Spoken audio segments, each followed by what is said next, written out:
Welcome back to the 2022 American Athletic Conference Media Days. It's time to talk about Houston. And let's also talk about giving coaches time, because nowadays it is, what have you done for me in the first 2 years? And it was a rough start for Dana Holgorsen. Part of it was the 2022 season where he had games canceled left and right and had to piece together a season. And into year 3, you started to see that magic be put together. To me, the third year is the year, right? That's the one you zero in on. We saw Dana Holgorsen. We talked about ECU, Mike Houston earlier, year 3, and just, an undefeated regular season last year for Houston, 8-0. They go 12-2, as you see, and just things really came to fruition for Dana Holgorsen, and he's got a lot coming back. He's added a lot of new faces as well to his program. So, the return of Clayton Tune with what he did last year, Nathaniel Dell, 90 receptions, a lot coming back, a lot on defense. I agree. They're the team to beat in the American. Absolutely. Let's get to head coach Dana Holgorsen. Dana, appreciate you joining us. You go undefeated in the conference a year ago. You get all this talent back for this season. What are the expectations for your group this year? Just to take them one at a time. That's really all I've ever known how to do it. So, obviously the conference is important. The non-conference is important too. Just, last year we lost that first one against Texas Tech, which put us out of the not being able to host the championship game. You finish 8-0 and you would like to at least play on a neutral site field. But, we went up to Cincinnati and those guys were outstanding. So, I hear this rumor that we're picked to win it and all that. I'm just going to have to disagree with it. I mean, what Cincinnati's put together for the last couple of years, and Coach Fickle's been there for going on 5-6 years now, and I know they had 12 guys drafted, so I doubt they just were relying on those guys within their program. They probably had some pretty good players behind them. So haven't lost a game in the conference in the last couple of years, so that's going to have to be my pick. Well, it's not a rumor. It is true. But I will tell you, there was only one vote separating you guys in Cincinnati. So I guess you could toss it in the air. Anyone's bet. And Coach Fickle had the same regards for your team as well. Let's get to Chuck Sullivan, who's going to have the media members ask you some questions, Dana. Thanks, Chris. We'll go to questions from the media. Again, raise your hand in the Zoom to get into the queue. We'll start with Joseph Duarte from the Houston Chronicle, please. Dana, along those lines, from reaching the championship game last year to, favorite status going into the preseason, based on your expectations, are you where you thought the program would be at this point, or are you ahead of schedule? I don't think you put expectations on where exactly you're going to finish throughout each year. Everybody's very critical with how we started things here. We had a plan when we first got here, and continuity has been really good going in the 4th year with this program. So, yeah, I'd say we're on track and, proud of what we did last year. But at the end of the day, we didn't accomplish our goal. Our goal is to win the American Conference Championship game. We're proud that we got there. Cincinnati was an unbelievable football team last year, very deserving of a Final Four CFP berth. And that they're setting the standard for what it needs to take to be able to win the American. So, year 1, not good. Year 2, whatever, COVID, 8 games canceled. But I do think we showed improvement. It didn't feel like it at the end of the year because, we dropped a couple of close ones at the end of the year. But I do think there's improvement. And then going into last year, it just started paying off. So I think we're better. We got most of our guys back. It's going to be hard replacing, a couple guys like Logan Hall and Pepe Williams and Marcus Jones and Cody Ressi. Those guys are going to be hard to replace, but we got most of our team back, and we're adding a lot of good pieces as well. So, yes, we're on track. We got a difficult schedule. We know that. Got to take them one at a time. We'll go next to James Miller from the Daily Cougar, please. Yeah, Dana, as you start to ramp things up and head into fall camp, can you just talk about just some of the things you're looking for? You've emphasized how important it is to start off on the right foot and not have a repeat of, the Tech game last year, just sort of what you're looking for in these next couple of weeks as you lead up to September 3rd. Well, yeah, we're not really living in the past. Every team is new. It doesn't matter on what pieces you really lose, what pieces you got coming back. The dynamic of your team is really new. I mean, just like we're not going to sit there and focus on the fact that we didn't play very good against Texas Tech in the second half, just like we're not going to focus on the fact that we had an 11-game win streak, and fell a little bit short in the championship game and then beat a good Auburn team in the bowl game. All that's done, so 2022 is different. There's all kinds of things that needs to take place right now. We had a good practice this morning. We have some off-season stuff that we do. So we got something out of today. We're going to be with our guys one more day tomorrow, and then we're going to cut them loose and let them be normal people for about 5 days, because once camp starts next Thursday, it's all business for about 5 months. So anxious to see what this team is. I think we got a good nucleus with a lot of leadership, a lot of older veteran players that have good experience and know what it takes to win in this great conference. And looking forward to next Thursday to be able to get it started. Take the next one from Mark Berman from KRIV, please. Dana, I know you touched on the preseason poll. Some thoughts about the fact that Luke Fickell agreed with the poll and said he would pick you.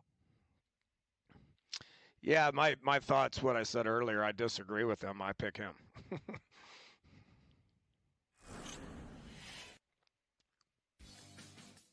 Go to the next one from Dayon Dunlap, please.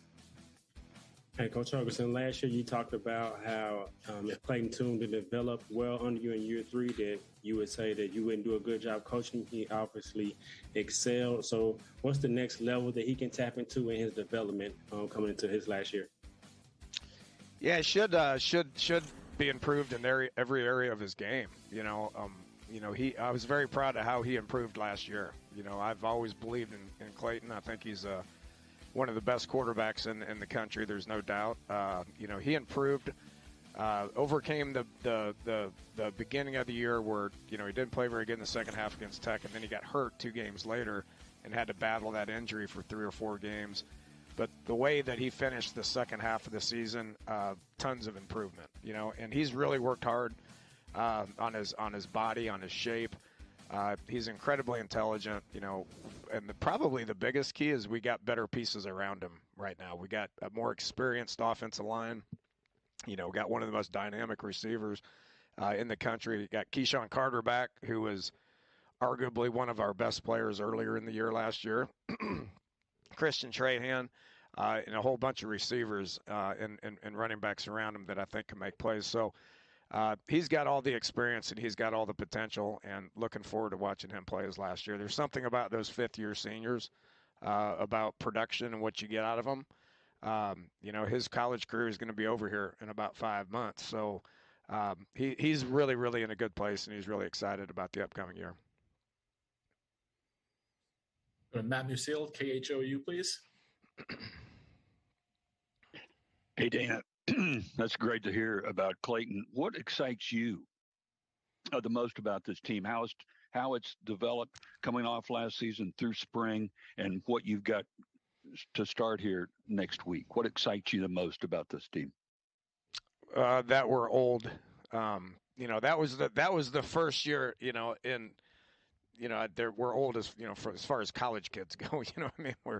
We average around 22 years old per starter. So there's just that goes a long ways. That first year I was here with the whole red shirt thing, and getting people back on track from a degree perspective.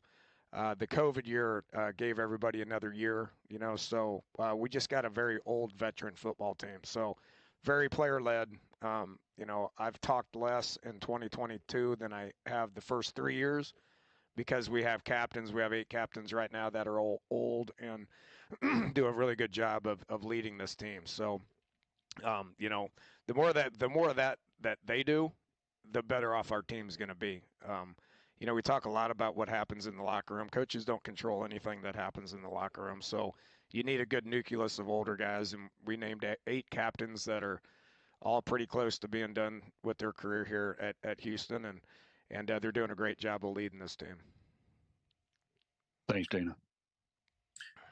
We'll go to Matt Baker from the Tampa Bay Times, please, for the next one. Hey, Dana, you mentioned obviously the departure of Logan Hall a few minutes ago. down here in Tampa, so I got to ask, when did you realize he could be a really special player? He was a late bloomer. You know, he had great size. I kid him all the time. You know, my first year here, he was a sophomore, and the dude couldn't stay on his feet. You know, he'd be rushing the passer, he'd be out of control, and he'd be on the ground all the time. And I'd kick him out of the drill and say, you know, you need to learn to stay on your feet, or I'm going to move you to offensive tackle. And he'd just kind of laugh at me. And then when he came into the spring of his junior year, last spring, you know, a year ago this time, you could tell in spring practice that this was a different guy. So, you know, he was 6'6", 260 pounds, and, you know, stayed on his feet the entire practice. And I would tell our D-line coach Brian Early and Doug Belk, I'd like, just don't even practice him anymore. I mean, one, we can't get a playoff if he's in there, and two, he's figured things out. So it was really spring a year ago, and then obviously had an unbelievable season last year. You know, supported him coming out early. I mean, we knew he was going to be a high draft pick, and, you know, landed at a good spot. You know, I actually came to Tampa and watched one of the last games of the season last year in December. Grant Stewart is another one of our guys that's on that team down there in Tampa, and obviously watching the GOAT, you know, Tom Brady was a highlight as well. Go back to Joseph Duarte for another one, please. Dana, what's the running back room look like for you? I mean, you get the loss of Alton, you know, in the spring, but it seems like you've got some guys that you're going to seriously count on to sort of pick up the load there behind Tayshaun. Yeah, you know, first of all, with Alton, he's doing good. You know, he's actually been cleared to run a little bit, so, you know, he's doing through all the Muscle Beach, but he's, you know, moving forward with his rehab progress, and proud of where he's at with that. Tayson Henry is the guy right now. You know, Tayson's played a lot of football. You know, played a couple years at Texas Tech and was the featured guy at Texas Tech, you know, for his second year that he was there. Has played a lot of ball. You know, he split time with Alton last year. However much Tayson can handle, he's going to get. You know, kind of the rest of them are wild cards. You know, there's 4 or 5 guys behind him with like Stacy Snead and Brandon Campbell, and, you know, and you know, James Fulbright, a couple of guys that just haven't played a whole lot yet. So that's what camp's all about. We got one dude that's played a lot, and then the rest of them haven't played at all. So how much those guys progress, time's going to tell. If they don't, I'll just take the backs off the field and we'll go empty the whole time and just sling it around like the good old days. You know, I don't want to do that, so we'll see which one of these backs step up. Go next to Dan Tortora. Wake up call DT, please. Coach, when you came into the conference for the American, you said that you had a lot of respect for the AAC from the outside looking in. Now that you've been on the inside, just what you can say about the level of competition and how you really truly feel about the conference being a part of it. Yeah, it's a great conference. You know, that first year, you know, I think 6 of the teams in the league were ranked that first year. You know, pretty unbelievable schedule that we had to play that first year. You know, and it's really a good league. You know, I really worry. If you look at our schedule, you know, it's challenging. Okay, you know, we have to go in the league. We got to go 2 East Carolina, 2 Navy, 2 SMU, and 2 Memphis. And all 4 of those schools are really good at home. You know, so we got our work cut out for us when it comes to that. Not to, you know, downplay anybody that we're playing at home or anything, but a lot of good quality teams. You know, I guess the good news is we don't have to play Central Florida and Cincinnati unless it's a championship game situation. But just top to bottom, it's a good quality conference and continues to get better. Take another from Mark Berman, please. I'm good, thank you. Okay. We'll go to Chris Baldwin from Paper City then, please. Dana, how have you seen Clayton in particular grow as a leader over the years, and how important is, you know, at that position that, you know, the quarterback embraces that role? Yeah, it's an interesting question, and I met with the captains last week and we discussed this. You know, we educate our guys throughout the course of the year on how to be leaders and how to be captains. You know, and probably the most encouraging thing, the quarterback's always going to have that role and has to accept that role.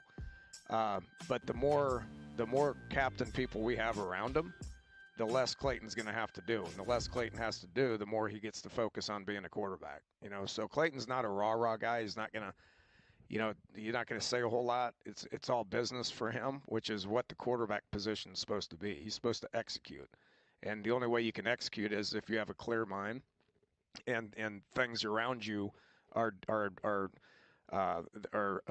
acting the way that they need to be acting. And so if you have other captain quality guys like Christian Trahan and Patrick Paul, older guys like Tayson Henry and Keyshawn Carter, Jack Freeman, those guys need to handle everything and make sure everybody's functioning the right way. So that way Clayton can focus on execution and doing things that he needs to do as a quarterback.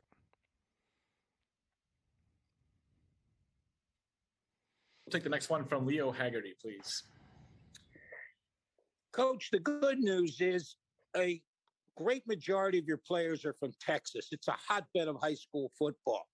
The bad news is you're fighting against probably a dozen other really good football teams. How important for recruiting was it for you to have the best record in Texas last year? That certainly didn't hurt. The good news, it's not just the 12 schools in Texas that are recruiting here. You can go East Coast to West Coast. All the way from California to Florida recruits down here in Texas. It's very competitive, but there's a reason why they're all here. So there's a lot of guys that come down here that we battle against, and that's fine. Our recruiting strategies really hasn't changed since I've been here. Recruit them all, especially in Houston. If they choose to go somewhere else, don't be mad at them. Keep the relationship strong because they may want to come back. And we've seen that a lot, especially, with Power 5 on the horizon for the University of Houston. A lot of the guys that would have came here out of high school, if that was the case, didn't. I respect that, wanted to go play Power 5, are coming back. And so recruiting's never been as good as it is right now. And I just think it's a combination of what the future is going to be for the University of Houston, having great staff continuity. Well, our whole staff's together for going on 4 years now, and then you couple that with 12-win season and a great bowl victory against Auburn, then there's a lot of momentum here. We'll go next to Matt Musil, please, for another. Hey, Dana, more on Alton. You said he's cleared to run. What other kind of timetable do you have for him? I have none. There's that conversation won't even be had for months and months. So, the question is whether he's going to be able to come back for us. I doubt that, just kind of, being smart about it. I doubt it. I don't know. That's not my call. If I wanted that to happen and the doctors say no, then the doctors are going to win out for sure. So we're interested in what's in the best for Alton and his future. Sure. Thank you. Okay, we'll go to Trace Trilko for Sons of UCF for the next one, please. Coach, for this to be a championship season for your team, what are you going to need from your defense? Yeah, I'm glad somebody asked a defensive question here because I'm very proud of where we're at defensively. Doug Belk did a great job in his first season as defensive coordinator. We got the whole defensive staff back. We lost a couple of key players. 4 guys in the NFL, David Anini, Logan Hall, Pepe Williams, and Marcus Jones, who are going to step up to take the place of those guys. I think we got a lot of options. We got a lot of guys back. Do we have any first rounders out there? I don't know. We didn't know if Logan was going to be one, last year as well. But we got a lot of numbers to choose from. A lot of transfers coming in, a lot of JUCO guys, a lot of young kids that now is their time. And that was my point with Cincinnati too. They lost 12 guys in the NFL, but I promise you they've been recruiting hard there for the last couple of years, and they got good players behind them. So who are the ones that are going to, step up and take those places? That's why we start practice on next Thursday. And, but I'm excited about where we're at defensively. Our staff's doing a great job. I think we've been recruiting at a high level. We got a plan, and looking forward to these guys continuing to play well. Coach, one last question for you. You talked about the pieces that are surrounding Clayton Tune, and one of the biggest pieces is Nathaniel Dell. 90 catches last year. He's explosive. What makes him such a special wide receiver? We had some inside receivers, and so I had to play Nathaniel Tank outside. he kept telling me, Coach, move me inside. I'm like, well, okay, I'll make you a deal. I do some things with the formations to put you in the inside about probably half the time, but I just kind of need you outside most of the time. Once we moved him inside, you could just tell you can't cover him. He is an elite inside receiver. You know, he's not very big, so he could kind of get bodied on the outside a little bit. But when we started moving him around and getting him freed up, you couldn't cover him. So I've coached some pretty good inside receivers, and this one is elite. And, you know, he's 160 pounds, but you can't cover him. You can't touch him. He's got great ball skills. His nickname's Tank for a reason. He's tough. He's smart. He can play any position that we ask him to. I'm very proud of his development. We'll hear from him in just a bit. 12 touchdowns from a year ago. Dana, appreciate the time. Good luck as you guys start fall camp. Awesome. Thank you, Chris. Go Cougs. You know, one of the things that we had talked about, and we had said with SMU, is these transfer guys coming home. And one of them is Deshaun Henry in that running back room. He was a feature guy at Tech. Says a lot about the state of Houston program to leave that school, but to be able to come home and be able to insert in this running back room. And with Alton McCaskill getting hurt, they need someone to step up. You heard him say it. He doesn't want to go empty set, right? No running backs.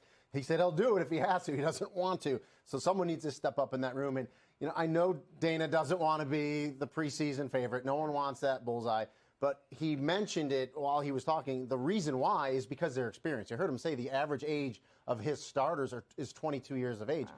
You just can't replace that experience that they have there, led by Clayton Tune, and we just looked at Nathaniel Dell. So they got a lot of pieces back on that team, and that's why they're the favorite. It's been cool to witness him put it together because 2019 was rough. 2020 was just in terms of the schedule and the amount of cancellations, there was 8 of them, was a complete disaster. Then to take that into a 2021 season with 8 wins in the conference in the regular season. Quick question about defense. Because it's Dana, so we want to sit here and 90% of the questions are going to be offense, but as a defense, the number 6 in the country last year. Yeah, and you see how excited he was to get a defensive question because obviously Dana Holgorsen, known for offense. Everyone wants to talk offense, but Doug Bell, his defensive coordinator, has done a tremendous job. He's been there all 4 years with him.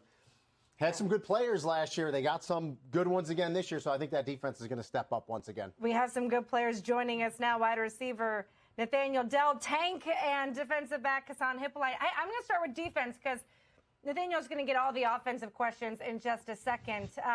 Tell me, Hasaan, why is your defense going to be as good as it was last year? To be honest with you, we really not shooting to be as good as we were last year. We're trying to be better. Being like top 6 and stuff like that, a lot of people would be like ecstatic with that. But we use that for fuel, for fire. To like, we want to take it to top 3 now. Let's be top 2, not 2. Let's see how far we could go with it. That's the type of energy we got in this building. Hey, we'll take questions from the media for the student athletes. We'll start with Joseph Duarte from the Houston Chronicle, please. Tank, what's it been like the last few months to watch how the wide receiver room has changed, whether it's Keyshawn coming back or some of the guys that have come through the transfer portal? It's been good. You know, we brought Keyshawn back. He's shaking his injury off, so that's been a good thing. We brought Matthew Golden in, Kojak, Sam Brown, and Manjack, and they've been coming in here making big plays, so it's going to be special. We'll go next to James Mueller from the Cougar. Yeah, Hasaan, obviously, from a secondary perspective, y'all have big shoes to fill with replacing Marcus and Pepe, but Coach Belk seems to be, pretty high on guys like Alex and Jace and Art. And just with you, Tabo, guys returning, can you just talk about the makeup of this secondary and what makes it where y'all will be able to fill those shoes and, like you said, maybe even take it to the next level this season? Yeah, cause with losing those 2 guys, it is like some big shoes to fill. But in our room, we keep competition like the way that we're coached is like no guy's greater than the next guy. So it's like if I mess up or I do something wrong on the play, like it's pretty good chance I'm gonna be taken out and the next man is gonna be up. So if he performs at a higher level than me that game, then just I got to put my feelings to the side and we got to do what's best for the defense. And that's literally our mindset. Like it's not no. Oh, this guy. It's like who's practicing better this week? Who's doing what we can do to put us in the position that we want to be as a defense each and every game. Matt Musil next, KHOU. Hey, guys, I just want to know, are you driven more by coming up short against Cincinnati or the ninth win against Auburn in that bowl game? I'll answer that. I feel like we driven more about losing in the championship game. You know, that brings people want to win championship games. Nobody want to lose the championship game. The bowl game was cool and all, but we trying to get back to the championship game and win. Hasaan, same question. To be honest with you, like me and a couple other guys, like after that game, we just stayed there just to watch it and see how like it felt to, you know what I'm saying, like see a team like win a championship, and we watched the confetti fall on another team and stuff like that. So no disrespect to like a bowl win or anything like that, but we trying to go big. We trying to go dancing. You know what I'm saying? Like we ain't here to participate in these mediocre bowl games or anything like that. We want to take over. We'll go to Chris Baldwin for Paper City for the next one, please. For both guys, how have you seen Clayton grow as a leader over the years? And also, is there another guy on the team also who sort of jumped out to you as sort of taking on, part of that leadership role? You got it. Well, I guess I'd be better to answer that question because I go against Clayton Tune at practice. He's not throwing me the ball. So I feel like just as far as like I seen him develop on and off the field, he's more vocal now. You know what I'm saying? He's making his presence really known as far as like him being a leader and the way that he talks to the guys around him and trying to make everybody that's in the room with him better. And I see him like, I drive past the school on like Thursdays at 7 o'clock at night. I see him, Tank, other receivers' cars outside the indoor there and they're getting extra work and stuff. So I feel like as far as like being a pro, like he's growing better as far as that. Yeah, and like he was saying, to piggyback off what he said, he's been better as being a leader, like vocally, and he's like walking around talking to the defense, like more like he usually like 2 years ago, last year, he was just talking to like offensive players, receivers, stuff like that. But he's talking to like Jays, Hip, linebackers, defensive line, everybody. He's just getting comfortable with everybody, so that's a good thing in quarterback. We're going to Trace Trilko for the next one, Sons of UCF. For each of you guys, what did you do in the offseason that prepares you for this next season, both mentally and physically? Me, mentally, I know like this year I'm going to get a lot of defensive eyes out for what I did last year, so I went harder than what I did last year. I set goals for myself bigger than what I did last year. I don't want to say my goals, but I set some big goals for myself this year. So I've been hitting the weight room hard, getting my weight up, physicality up and stuff like that. And then me and Toon been going to the indoor or the game field. We just repping routes, and he throwing me the ball. I'm catching him, sprinting upfield, scoring touchdowns, just getting that feeling back. So I feel like I'm going to be ready. Well, me personally, I just been working on like my stamina and stuff like that. Being a guy that could play the same way I did in the first quarter as I do in the fourth quarter. And is he talking to us? Oh, well, yeah. I just lost a couple pounds. You know what I'm saying? Got my speed up and my coverage skills and stuff like that. But I really wasn't going in it for like a personal, you know what I'm saying, upgaining. I was trying to do the best I can to make everybody around me better, because we got like younger guys and stuff like that. So I really wanted to like teach them the ins and outs of like what it mean to be an athlete, a student athlete, like a real student athlete, not just a guy that plays football and go to class. And also with me again, we have new receivers like other than me and Keyshawn. Other than me, Keyshawn, Peyton, and a couple more receivers, like every other receiver is new. Like nobody else touched the field like that other than me and Keyshawn. That's coming back this year. So I've been trying to be a better leader, help them on their plays and make sure they're in the right spots they're supposed to be in, and they know their job. Go back to Joseph Duarte for the next one, please.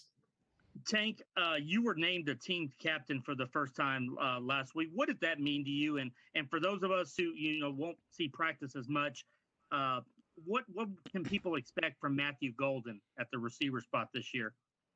All right, being a team captain, I wanted to be a team captain last year. I was in a race for it last year, so when I wasn't a team captain last year, that kind of, I felt some way about that. But, I'm happy now that I was voted team captain by the players and the coaches on the staff. That means they put their trust in me. But with you saying Matthew Golden, he's going to be special. I feel like Matthew, he has the talent to be the next star at receiver at U of H. So, yeah, that man's something special you're going to see this year.